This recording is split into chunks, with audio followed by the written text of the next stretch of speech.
Hey everybody, welcome back to the Callie and Mike Show. I'm Callie. And I'm Mike. And we just saw Lion King, the live action one. And I'm going to let Mike go first because I have a lot more to say about it than he does. So, with The Lion King, as you guys know from my reviews, I start with the good and then go to the bad. 3D I thought was done well. The effects were also done very. It was a very pretty or a very visually pleasing movie to watch. But with these things, I usually, for adaptations or remakes, I usually do it in two different ways. First of all, as a movie in of itself, and then also a movie as as it's from its original source. As a movie in of itself, I was entertained by it. There were some, I didn't find anything necessarily wrong with it. I thought it was entertaining. I thought, they did add some parts, which were, had their own entertainment value. But in terms of an adaptation, it was certainly by far not a faithful adaptation. It could about 70% or less was actually faithful.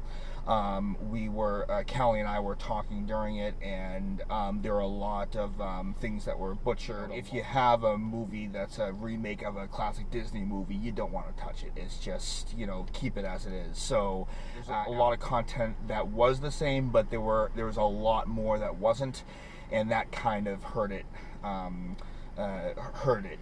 So again, as an adaptation or a remake, I should say, I agree. It was quite disappointing. Callie, now it's your turn. Get ready, guys. I absolutely thought it was abysmal. It was absolutely terrible. I disagree with Mike wholeheartedly. I would say about maybe 20% of it was actually from what it was. I loved Lion King as a kid. It was my favorite Disney movie by a landslide. Aladdin, they kept pretty much the same, minus a song, or they added one song which worked for the movie. Beauty and the Beast was verbatim to the movie. This, they took scenes out, they added scenes in. I did not find it visually pleasing. There were some, like the landscapes were pretty, but I thought the animals with their speech and the new script, I found it almost like a play.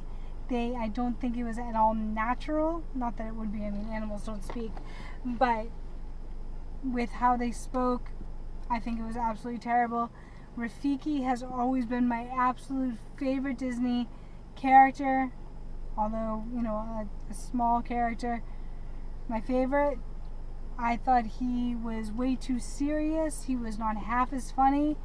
I thought Pumbaa, they tried to make him as funny as he was in the original, but I thought he overplayed it. God bless, Seth Rogen. He's a great actor, and he did a very good job with the voice. I think he was well cast, but the script writing was so disappointing. So I think that the original, I would give it 5 out of 4 stars. It was amazing. It was great. Still to this day, at 32 years old, one of my favorite movies. I would give the remake, Call Me Mean, a 1 out of 4 stars. And I would say that the main difference in Kelly, in my opinion, is that we both have our perspective on. I wasn't as. I didn't have as much experience, or I wasn't as passionate about the original Lion King. I loved it. It was a wonderful movie, but It's a good thing you watched it again. well, I will say that I would have, if I would have said this movie was a lot better than it was. I had to watch it again, and thank God I did, because I was pointing stuff out, and but I think that again, we're talking about my different my two different ways that I talk about that I review remakes, and we're talking about Callie, who grew up with the movie, who's seen it a million times. So I know it word for word. Word for every word. Song, I every don't. Word. I don't. So again, that's where the difference in review will be. Is that it's basically like Callie and I saw two completely different movies. And you know, now I will say again that movies like Aladdin got you know, which was a lot better than this. Absolutely. I saw both Beauty and the Beast and Aladdin more than once in theaters because I enjoyed them that much. Exactly. I'm happy that I had passes to this movie that Mike nor I had to actually pay for. Correct. And again, with Beauty and the Beast and Aladdin, they were word for word, and a lot of critics said, well, why don't filmmakers be a little ballsy, which they did do in Lion King. Unfortunately, did not have a great outcome. But Aladdin, we went in there and it was word for word. Everything was the same, and it was fantastic. So, note to filmmakers out there that redo Disney classic movies: keep them the same. Please keep them to the script. I know that you know that's what we grew up on. So do not change them. That you will lose a lot of the magic. So. That being said, I personally would probably give Lion King I would say a 2.5 out of 4, but then again, that's because I had I more enjoyed the movie that I was watching. So, Callie, do you have anything else to say? We will be shortening these as time goes on. This is just a big deal movie, and we both had a lot to say about it. Exactly, and we so if you're still viewing this, I apologize. I applaud you as well. We appreciate your patience and all that. But again, this was one we were excited for, this movie, and this is one that we were, you know, we had a lot of thoughts, but so that's our thing. So again, we appreciate you staying on if you have. And until the next time, this has been another episode of the Callie and Mike Show, reviewing The Lion King in 3D. And we're out. Peace. Bye.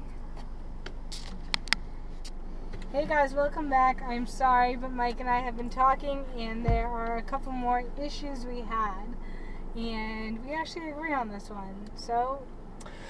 So, regardless of what I said in the past, there were a couple of issues that I actually ended up big issues that I ended up really having a problem with, and they didn't come in light until after we did the review, obviously. But I think most of the issues I had, the biggest ones I had, were actually with the villains.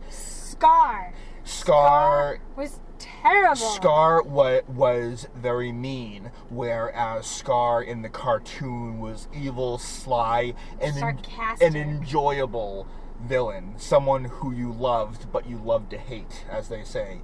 In this one, he was more calm. He didn't have the black mane, which I think really denoted. In this one, they tried to make him too real looking. Correct, and I think. But he was so sarcastic in the first one; it made his character so horrible, much better. Absolutely horrible. And again, I think this one he had a little bit of a different look, but the mane, I thought the pitch black mane in the original cartoon made him just. That's why it's a cartoon. No, I understand that, but they can also make the one here black as well. But anyway, they don't have real black manes in real life. No, I understand that. So that's the reason I like the cartoon. Okay. And also in this one, they played up the hyenas way more than There they did were- in the first one. There were only 3 hyenas in the first one. Hyenas in the first one. However, there must have been a whole village of them in this one. I mean, they showed a lot of them in the first one, but they didn't actually have a part. correct. In this one, they had parts, all of them. And the main hyena, the one that was originally Whoopi Goldberg in the first one, she talked way too much, had way much to say, way too much of a script. And I also think that, you know, the hyenas had their funny, you know, kind of funny lines here and there, but I thought that the one of the 3 hyenas in the cartoon, Ed, was just amazing. He was so stupid. He was so funny. stupid. He was weird. He was just an idiot, but with his eyes all cross-eyed. This one, he was. Oh, I knew that was going to come up. That's for you, Laura. And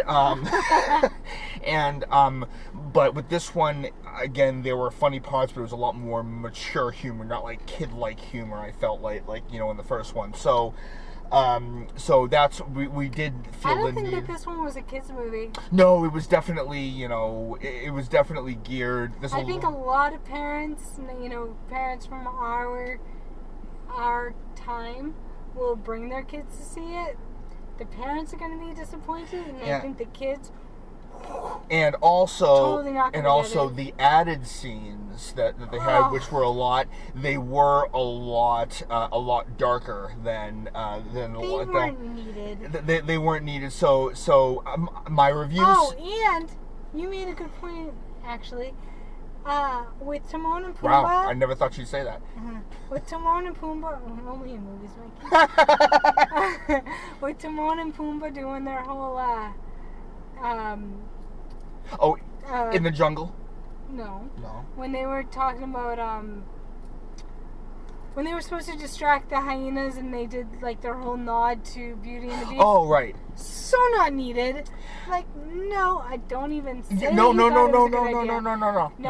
it was so not needed. They needed to do the hula. That was so funny in the first one with, you know, Pumbaa with the apple in his mouth and doing his thing. The friggin' what was this on the Be Our Guest? Yeah. No. So again, Leave the movie separate. Correct. And I will. So Might as well again, bring Belle in or something. like, or the Beast. No, it's going to be every Disney character together. I think they should do a whole thing and then be bombed by. Oh, I could not wait until your review on that one. But okay. Anyway, this part of the reviews. This is getting long again. I'm sorry. There will be a lot of guys. editing, so that's fine. Okay, so my review still stands at 2.5 stars. However, And I was a little harsh. I'm gonna say 1.5 instead. 1.5 is fine. So again, with my 2.5 review, that it's on the movie itself and not coming from Callie's more, you know, greater exposure to it. Honestly, mine's on the movie itself too. I mean, Jesus, if you want to go in a comparison, this movie was like in negative numbers while the other one was like a 5. Correct. 4. But just again, as that's a movie itself, I still give it like a 1.5. I did not find it at all enjoyable. And again, that's why we have reviews. But I will certainly 100% agree with Callie that in terms of an adaptation, of a remake, that one would definitely be a 1 star. You know, that part of it. So let's not make this more epic than it is. So thank you for continuing to listen to us, and we will tune in for us later. Peace ×2 again.